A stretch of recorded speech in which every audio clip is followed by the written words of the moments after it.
गोंदिया में आरटीओ कार्यालय के सामने राष्ट्रीय रास्ता सुरक्षा अभियान के तहत एक समारोह आयोजित किया गया, जिसकी अध्यक्षता जिलाधिकारी प्रजित नायर ने की। गोंदिया आरटीओ कार्यालय के सामने राष्ट्रीय रास्ता सुरक्षा अभियान अंतर्गत एक समारोह संपन्न हुआ, जिसकी अध्यक्षता जिलाधिकारी प्रजीत नायर ने की। इस अवसर पर राजेंद्र केसकर, उप प्रादेशिक परिवहन अधिकारी नरेश लम्हाने, समीर अहिर, गोंदिया थानेदार आदि अधिकारी वर्ग प्रमुखता से उपस्थित थे, जिसमें विशेषकर पुष्पा 3 के अमित मोहते प्रमुखता से उपस्थित होकर फिल्म के डायलॉग तथा डांस किया गया। इस अवसर पर वाहतुक संगठन आधार, महिला, स्कूल, कॉलेज छात्र छात्राएं, आरोग्य विभाग आदि लोगों को हेलमेट तथा प्रमाण पत्र जिलाधिकारी इन्होंने प्रदान किया। अवसर पर जिलाधिकारी ने अपनी सुरक्षा करने हेतु आरटीओ के नियम पालकर अपनी जान की सुरक्षा करने की बात कही और युवाओं को उपदेश दिया। इस प्रकार उप प्रादेशिक अधिकारी राजेंद्र केसर ने भी अपनी सुरक्षा हेतु नियमों का पालन कर अपना जीवन बढ़ाने की बात कही। स्कूल, कॉलेज तथा अन्य जगह भी इन्होंने जागृति करने की बात कही। सतीश पारधी की रिपोर्ट। वाटपाचा कार्यक्रम आयोजित केला होता। माननीय जिल्हाधिकारी, पोलीस अधीक्षक, उप अभियंता पीडब्ल्यूडी, परत वाहतूक शाखा गोंदिया असा एक उपक्रम आज आपण इथे घेतला आहे। हा उपक्रम उप प्रादेशिक परिवहन कार्यालय गोंदिया व वाहतूक शाखा गोंदिया यांच्या संयुक्त विद्यमाने आपण राबवत आहोत। 9 वर्षाची सुरुवात करूया सुरक्षित प्रवासाच्या संकल्पने आणि नवीन वर्षाच्या हा सर्वांना हार्दिक शुभेच्छा देतो। रस्ता सुरक्षा सप्ताह किंवा रस्ता सुरक्षा ही आपण जे आयोजित करतो त्याचं कारण असं आहे की रस्त्याचा वापर आपण दिवस एकदा सुरुवात झाला सकाळी की सगळेच, मग विद्यार्थी असतील, शिक्षक असतील, रिक्षा चालक असेल, वाहन चालक असेल, प्रत्येक व्यक्ती हा रस्त्यावर येतो आणि रस्त्याचा वापर केला जातो। मग त्यामध्ये कोण पायी पादचारी म्हणून करत असेल, कोण सायकलिस्ट, कोण वाहन चालक। तर हे सगळं करत असताना रस्ता सुरक्षा ही सगळ्या प्रत्येकाची जबाबदारी आहे। त्यामध्ये जे रस्ता नियमांचं, वाहतूक नियमांचं पालन करत नाहीत ते कदाचित आपल्यामध्ये नसतील, आपण सगळे पालन करतो आहोत। साधारणतः 4.5 लाखापेक्षा जास्त अपघात घडतात वर्षामध्ये आणि 1.5 लाखापेक्षा जास्त मृत्यू दरवर्षी पडतात, जे की करोनापेक्षाही जास्त आकडा आहे हा मोठा।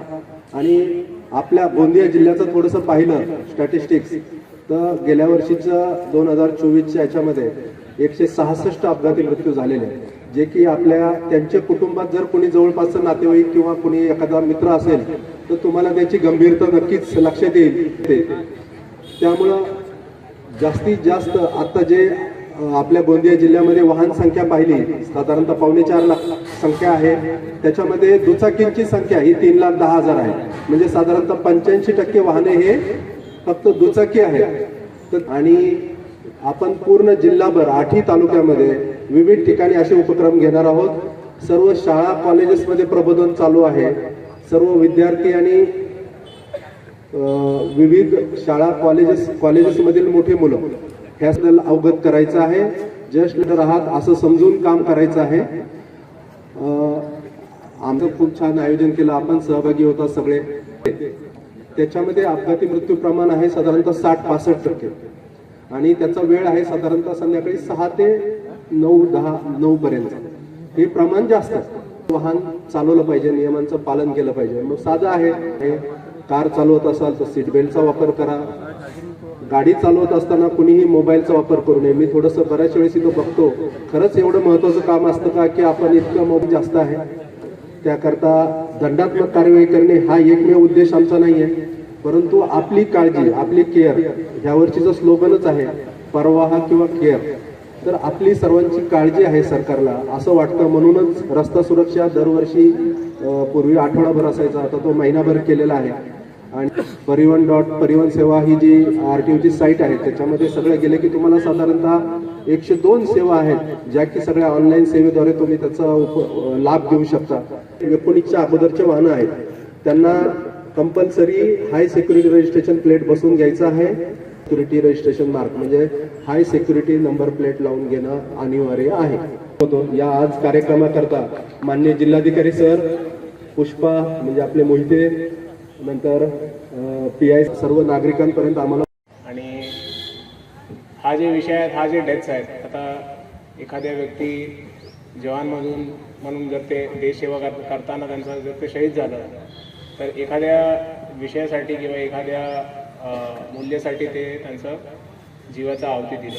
पण रोडमध्ये ज्यांचा मृत्यू होतात याचं हे टोटली अवॉइडेबल आहे आणि याचा काहीच म्हणजे समाजाला सुद्धा काहीच फायदा होत नाही.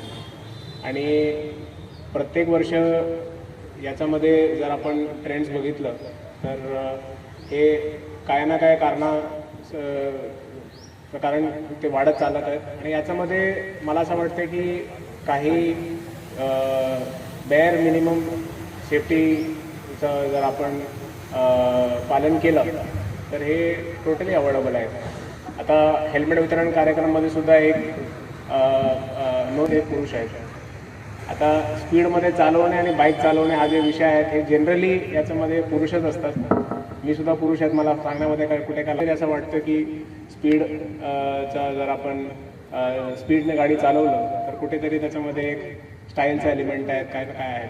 पण आपण ॲक्च्युली विचार केला पाहिजे की एक कोणीतरी स्टडी केला होता की समृद्धी महामार्गमध्ये त्यांनी एक प्रयोग केला होता एखाद्या रिसर्चरनी की जर त्यांनी मॅक्सिमम स्पीडमध्ये गाडी चालवलं पूर्ण समृद्धी महामार्गमध्ये विथिन गाडीच्या लिमिट्समध्ये आणि एक त्यांचं कायदेशीर दिलेला जे स्पीड लिमिट आहे त्याच्यामध्ये जर त्यांनी चालवलं तर जे पर्सेंटेज सेव्हिंग टाईम आहेत ते फक्त 5 ते 10% आहेत.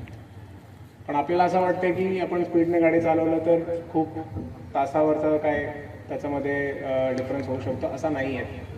आणि स्पीडने म्हणजे स्पीड लिमिट्समध्ये जर चालवलं तर जे सेफ्टी एलिमेंट आहेत ते ऑलमोस्ट मॅक्सिमाइज होतो. आणि जर त्याला ब्रेक केला आपण म्हणजे गाडीच्या पूर्ण लिमिटपर्यंत जर आपण चालवलं तर जे 5% जे टाईम सेव्हिंग्स आहेत त्याच्यासाठी आपण रिस्कमध्ये ऑलमोस्ट एक 50 ते 60% वाढवतो. आज समजणे गरजेचं आहे. मला सुद्धा माहिती आहे, मी सुद्धा तुमच्यासारखाच होतो. हे घेतलं जनरल इंडियामध्ये लाईफ एक्सपेक्टन्सी हा 80 इयर्सपर्यंत आहे, 75 to 80. तर त्याच्यामध्ये आपण जितका वेळ वाचवतो आणि रिस्क वाढवतो त्याचा लॉंग टर्ममध्ये त्याचा काहीच उपयोग होत नाही. तर तुम्हाला सुद्धा याचा विचार केला पाहिजे कारण की जानेवारीपर्यंत ते हे पूर्ण एक मोहीमसारखं ते राबवणार आहे. आणि त्यांना एक विशेष विनंती केलं होतं की याच्यामध्ये मुलांना तुम्ही त्यांचा सहभाग करून घ्यावं कारण की स्पीडचा विषय जर कोणाला जर एक अट्रॅक्शन असतो तर ते तरुण मंडळींना असतो.